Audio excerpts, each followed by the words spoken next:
Good morning students, मैं यतीन प्रताप आज आपको डीएलएड सेकंड सेमेस्टर में आपका वर्तमान भारतीय समाज एवं प्रारंभिक शिक्षा है उसको मैं बताऊंगा या उसका हम लोग अध्ययन करेंगे। उसमें हमारा जो टॉपिक चल रहा था शिक्षा एवं समाज, इस टॉपिक में कुछ चीजें मैंने बता दी हैं। नेक्स्ट हम लोग पढ़ने वाले हैं वो है समुदाय का विद्यालय पर प्रभाव। समुदाय का विद्यालय पर क्या प्रभाव पड़ता है उसको समझेंगे। क्योंकि शिक्षा की व्यवस्था या विद्यालय की व्यवस्था समुदाय या समाज द्वारा की जाती है और समाज की आवश्यकताएं हैं, समाज की जरूरतें हैं, समाज की महत्वाकांक्षाएं हैं, समाज की आकांक्षाएं हैं, उनको पूरा करने का कार्य विद्यालय करता है। विद्यालय के द्वारा शिक्षा करती है। इसलिए समुदाय का विद्यालय पर क्या प्रभाव पड़ता है या समुदाय किस किस तरीके से विद्यालय को प्रभावित करता है उसका हम लोग आज अध्ययन करने जा रहे हैं या अध्ययन कर रहे हैं। तो पहले देख लेते हैं समुदाय विद्यालय को कई पहलुओं पर प्रभावित करता है। कई चीजें हैं जो उनको प्रभावित करती हैं। पहला देख लेते हैं। पहला है समुदाय की राजनीतिक दिशाओं का प्रभाव। पहला है समुदाय के आदर्शों, मान्यताओं और आवश्यकताओं का प्रभाव। मैंने बताया था पिछली तमाम वीडियो में बताया था समुदाय व्यक्ति समाज का अभिन्न अंग है, व्यक्ति सामाजिक प्राणी है। इसलिए समाज की आवश्यकताओं को पूरा करना उसका पहला कर्तव्य है और समाज के प्रति उसके क्या उत्तरदायित्व हो उनका निर्वहन करना भी उसकी जिम्मेदारी है। इसलिए समाज का या समुदाय का किस तरीके से विद्यालय पर प्रभाव पड़ेगा। तो पहला है किसी भी समुदाय के चाहे कुछ भी आदर्श हो, कोई भी मान्यताएं हो या कहीं भी आवश्यकता हो, उनका प्रभाव निश्चित रूप से विद्यालय पर पड़ता है। जैसे समाज के आदर्शों के अनुसार ही विद्यालय व्यवस्था में आदर्श शिक्षा के उद्देश्य निर्धारित किए जाएंगे। वो समुदाय के आधार पर ही निर्धारित किए जाएंगे। शिक्षा के क्या उद्देश्य होंगे, उसमें विद्यालय के आदर्शों का प्रभाव निश्चित रूप से देखने को मिलेगा। समुदाय की मान्यताएं क्या है, किन किन चीजों को स्थापित मान्यताओं के अंतर्गत रखता है, किन किन मान्यताओं को प्रमुखता प्रदान करता है या किन किन मान्यताओं को महत्व प्रदान करता है, उसका भी निश्चित रूप से विद्यालय पर प्रभाव पड़ता है। और अगला है समुदाय की आवश्यकताएं क्या है कि कोई भी समुदाय या कोई भी समाज या समुदाय विद्यालय की स्थापना अपनी आवश्यकताओं की पूर्ति हेतु करता है। वो विद्यालय तभी खोलता है, विद्यालय में शिक्षा का प्रबंध तभी करता है और उन व्यवस्थाओं को पूरा करने के लिए करता है, उन जरूरतों को पूरा करने के लिए करता है जो उसकी वास्तव में आवश्यकताएं हैं। इसलिए इन तीनों चीजों का जो समुदाय के आदर्श होते हैं, मान्यताएं होती हैं, उनकी आवश्यकताएं या जरूरतें होती हैं या आधारभूत जो उनकी मान्यताएं हैं, उनका प्रभाव निश्चित रूप से विद्यालय पर पड़ता है। इसलिए समझते हैं समुदाय के आदर्शों, मान्यताओं और आवश्यकताओं का प्रभाव निश्चित रूप से विद्यालय पर पड़ता है। जब तो विभिन्न विद्यालय खोले जाते हैं इन सारी बातों का ध्यान रखा जाता है। नेक्स्ट देखते हैं दूसरा प्रभाव होता है वो है समुदाय की आर्थिक दशाओं का प्रभाव। निश्चित रूप से समुदाय की आर्थिक दशाएं विद्यालय को प्रभावित करती हैं।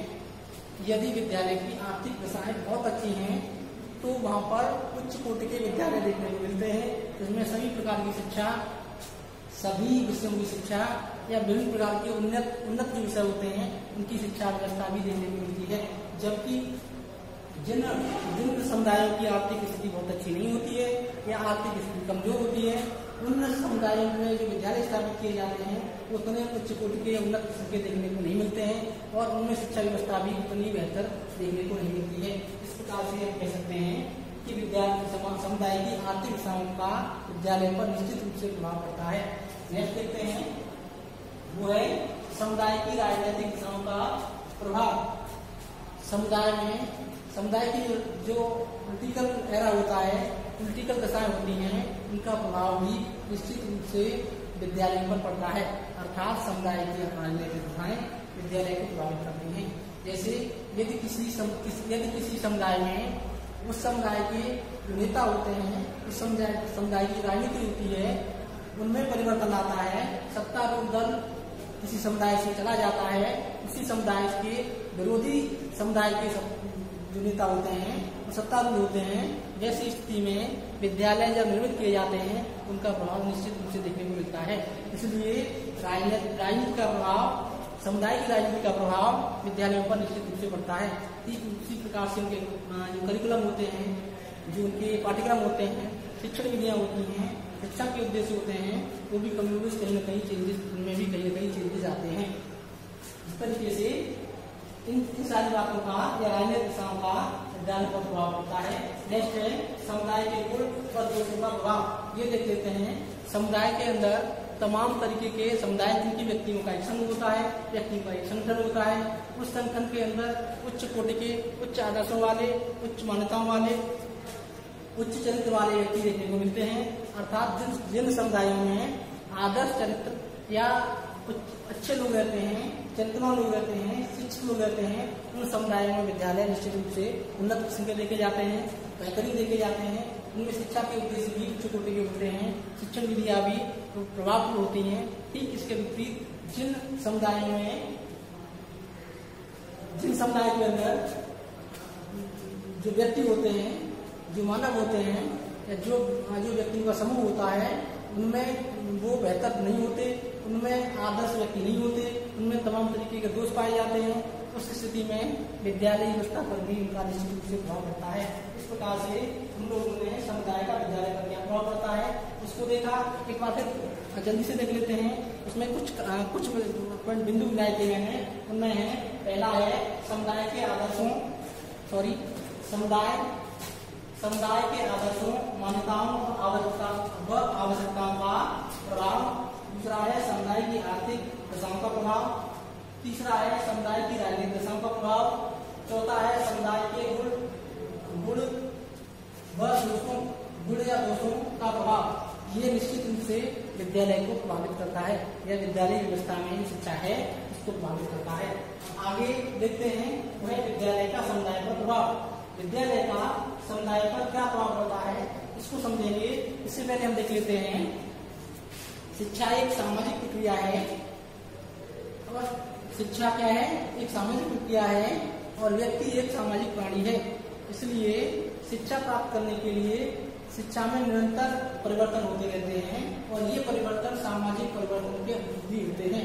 अर्थात जब कभी भी समुदाय में परिवर्तन होता है तो निश्चित रूप से जो समाज होता है उसमें परिवर्तन होता है, जो समाज होता है समाज में परिवर्तन होता है, तो शिक्षा व्यवस्था में भी परिवर्तन देखने को मिलता है। इसलिए विद्यालय का समुदाय पर क्या प्रभाव रहता है, इसके भी कुछ महत्वपूर्ण तत्व हैं, महत्वपूर्ण एलिमेंट हैं, या महत्वपूर्ण बिंदु हैं, इनको हम लोग समझेंगे। पहला है, इसी में देख लेते हैं, पहला है समुदाय की संस्कृति का संरक्षण। जिस समुदाय में विद्यालय स्थापित होते हैं उस विद्यालय की संस्कृति को विद्यालय शिक्षा के माध्यम से एक पीढ़ी से दूसरी पीढ़ी को हस्तांतरित करते हैं और उसको परिमार्जित करते हैं। जो भी संस्कृति में तत्कालीन समय में दोष हैं उन दोषों को दूर करते हुए नवीन पीढ़ी को हस्तांतरित करते हैं। इस प्रकार से जो विद्यालय है वो समुदाय की संस्कृति के क्या करते हैं, हस्तांतरण करते हैं और उस संस्कृति को संरक्षित भी करते हैं। तो पहला प्रभाव तो ये हुआ विद्यालय का समुदाय पर। दूसरा है वो है समुदाय की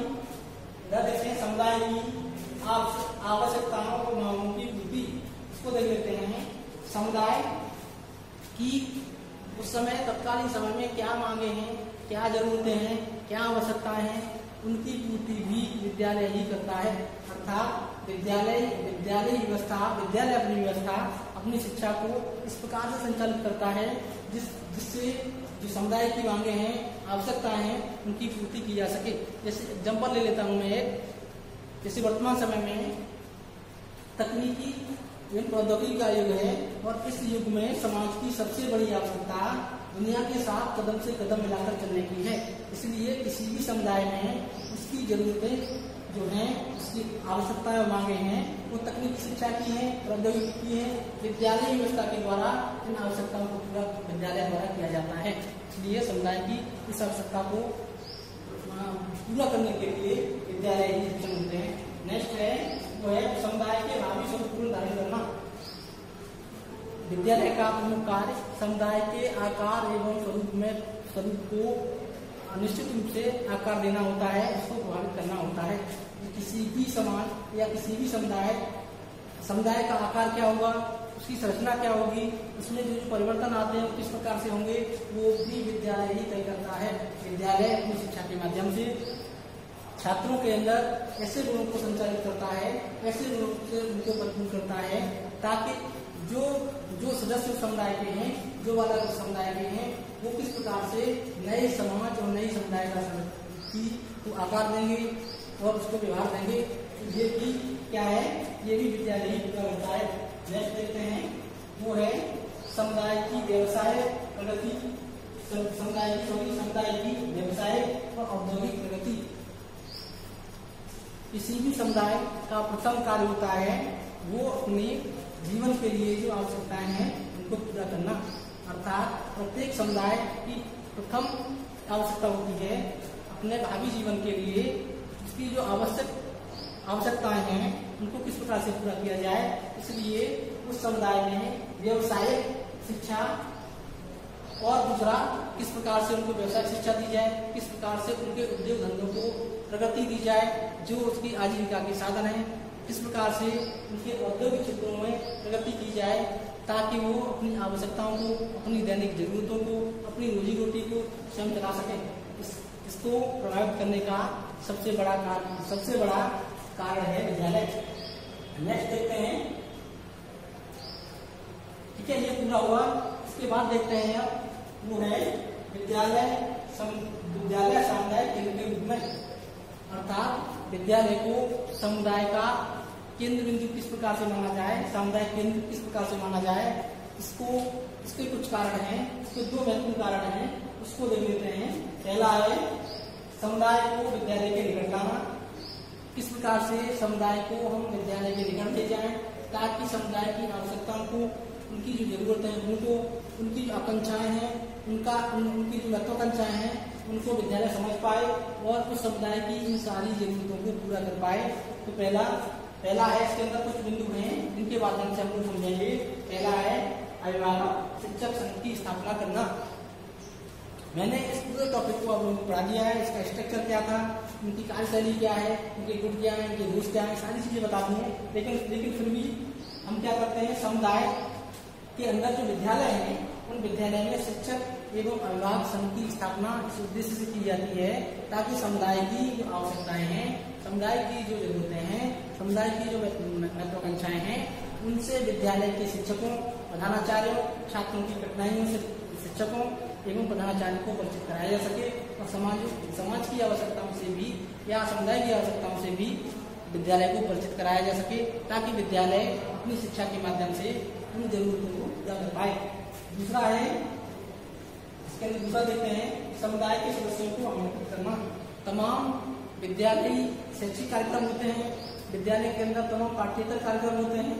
उन कार्यक्रमों के अंतर्गत समुदाय या समाज के जो भी सदस्य हैं उनको आमंत्रित किया जाए, उनके विचारों को, जो उनके विचार हैं, उनके सुझाव हैं, उनको महत्व दिया जाए और जो भी महत्वपूर्ण सुझाव हैं उनको निश्चित रूप से विद्यालय व्यवस्था के अंदर मान्यता दी जाए, ताकि समुदाय की जो समस्याएं हैं, समुदाय की जरूरतें हैं, उनको विद्यालय के माध्यम से पूरा किया जा सके। नेक्स्ट है वो है प्रौढ़ शिक्षा केंद्र की स्थापना करना। संपूर्ण देश में, न सिर्फ भारत में बल्कि भारत के सभी क्षेत्र और परिक्षेत्रों में प्रौढ़ शिक्षा केंद्र की व्यवस्था की गई है और ये कार्य भी क्या करता है, क्या इसके अंतर्गत आता है, विद्यालय समुदाय केंद्र के अंतर्गत ही आता है, ताकि जो भी इलिटरेट व्यक्ति हैं, जो भी निरक्षर व्यक्ति हैं, उनको साक्षर बनाया जाए, उनको साक्षरता के साथ साथ उनको वर्क एक्सपीरियंस दिया जाए, जो भी कार्यशाला है उनमें दक्षता प्रदान की जाए और दक्षता प्रदान करने के साथ साथ उनको शिक्षा के लिए अग्रेसित किया जा सके या शिक्षा जैसे संवेदनशील विषय से उनको परिचित कराया जा सके। अगला है, देखते हैं, वो है फिल्म शो एवं प्रदर्शनी व्यवस्था। विद्यालय के द्वारा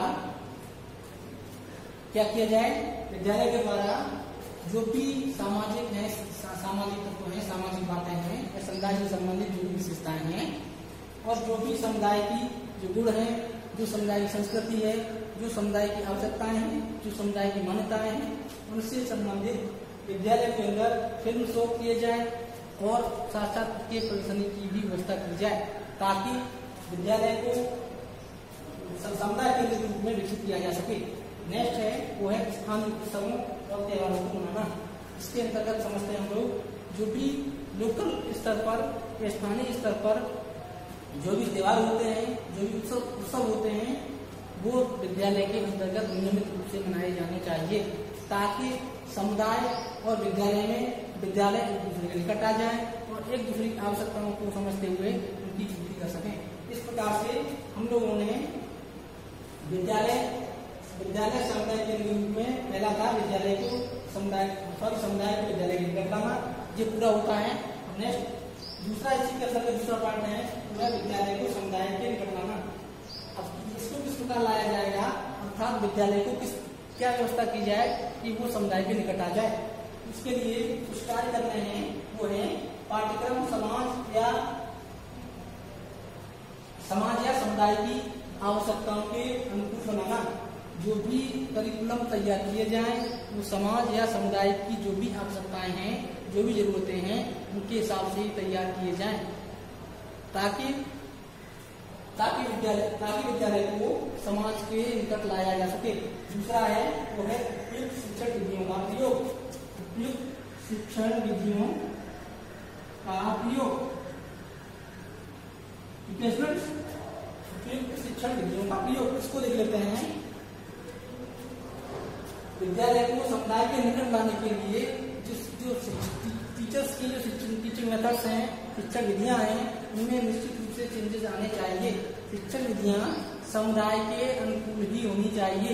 विद्यालय में जो भी पाठ्यक्रम पढ़ाए जाएं, तो पाठ्यक्रमों को पढ़ाए जाने के लिए प्रॉपर टीचिंग मेथड्स अपनाए जाने चाहिए, ताकि समुदाय के जो बालक हैं उनको उनके हिसाब से, उनकी रुचि के अनुसार, उनकी आवश्यकता के अनुसार और उनकी जरूरत के हिसाब से शिक्षण विधियां प्रयुक्त की जाएं, ताकि छात्र आसानी से पाठ्यक्रम को समझ पाए और जो भी उनका कंटेंट है, जो भी उनकी पाठ्य वस्तु है, उसको समझने में उनको कोई दिक्कत ना हो या कोई कठिनाई ना हो। नेक्स्ट है, इसको देखते हैं, वो है क्षेत्र पर्यटन का आयोजन। आप इसका स्क्रीनशॉट लेना चाहे तो ले लें, तो इसको मिटा देता हूँ, ठीक है।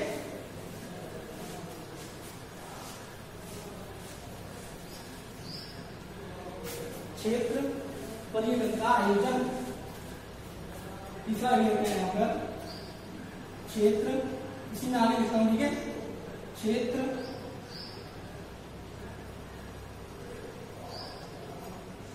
पर्यटन का आयोजन, ठीक है स्टूडेंट्स। फील्ड ट्रिप की बात करते हैं। विद्यालय को समुदाय के निकट तभी लाया जा सकता है जब छात्रों को समुदाय के अंदर उसकी संस्कृति को, उसका जो इतिहास है, उसकी कल्चर है, उसके जो स्थानीय चीजें हैं, स्थानीय महत्व की चीजें हैं, उनको निश्चित रूप से छात्रों को दिखाया जाए।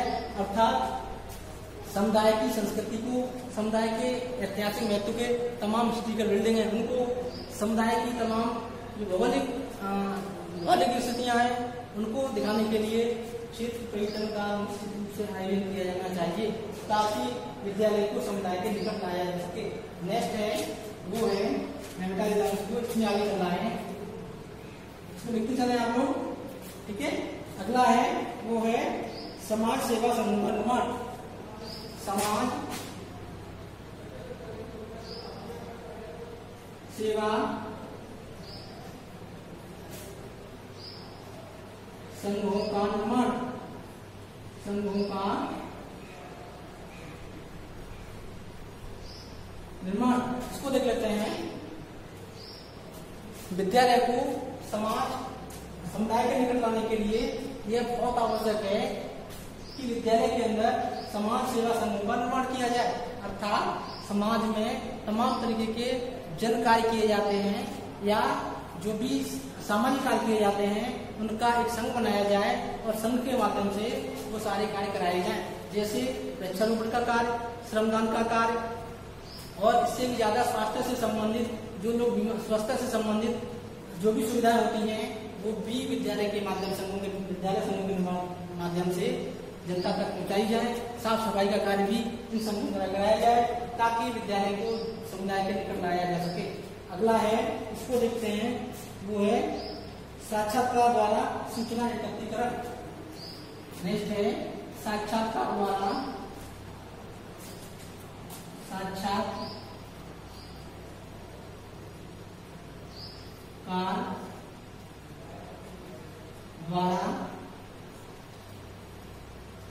सूचना का एकत्रीकरण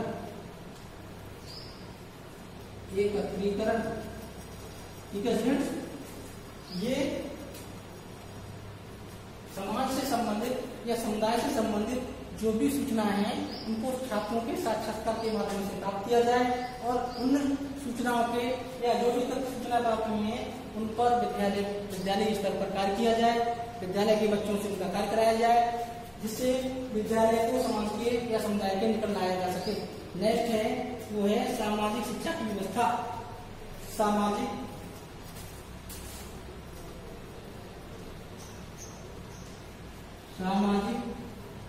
शिक्षा की व्यवस्था। सामाजिक शिक्षा की व्यवस्था ठीक है स्टूडेंट्स। मैंने बताया था शिक्षा एक सामाजिक कार्य है या शिक्षा की प्रक्रिया एक सामाजिक प्रक्रिया है और मनुष्य सामाजिक प्राणी है। इसलिए समाज की आवश्यकताओं को पूरा करने के लिए शिक्षा को ही आगे आना होगा, अर्थात शिक्षा के द्वारा ही व्यक्ति का सामाजिकरण हो सकता है या व्यक्ति का सामाजिकरण होता है। इसलिए शिक्षा की प्रक्रिया सामाजिक प्रक्रिया है, इसलिए शिक्षा के जो उद्देश्य हैं वो शिक्षा को निश्चित रूप से सामाजिक शिक्षा बनाना आवश्यक है, ताकि शिक्षा इस प्रकार की हो जो समाज के उद्देश्यों, समाज की आवश्यकताओं, समाज की आकांक्षाओं, समाज की जरूरतों को पूरा करने वाली हो। नेक्स्ट है वो है सामुदायिक कार्यों में सक्रिय भागीदारी। सामुदायिक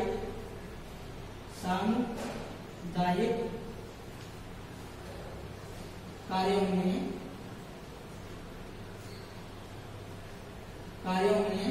सक्रिय भागीदारी।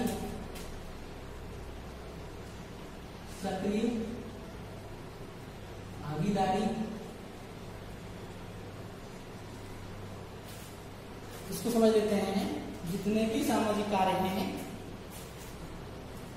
जितने भी सामुदायिक कार्य हैं, उनमें सबकी सक्रिय भागीदारी होनी चाहिए। ये उनकी जो भागीदारी है वो सक्रिय हो और निश्चित रूप से ये सुनिश्चित किया जाए कि किस प्रकार से सक्रिय रूप से सामाजिक कार्य किया जा सकता है। अर्थात क्लस्टर के रूप में जो कार्य किया जाता है उसमें समाज की सक्रिय भागीदारी सुनिश्चित होनी आवश्यक है, ताकि विद्यालय को समाज के और निकट लाया जा सके। इस प्रकार से आज इस टॉपिक में बस इतना ही। आपको इस टॉपिक से संबंधित कोई भी क्वेरीज करनी हो आप कमेंट सेक्शन में जाएं, हम उसका सॉल्यूशन दूंगा। धन्यवाद।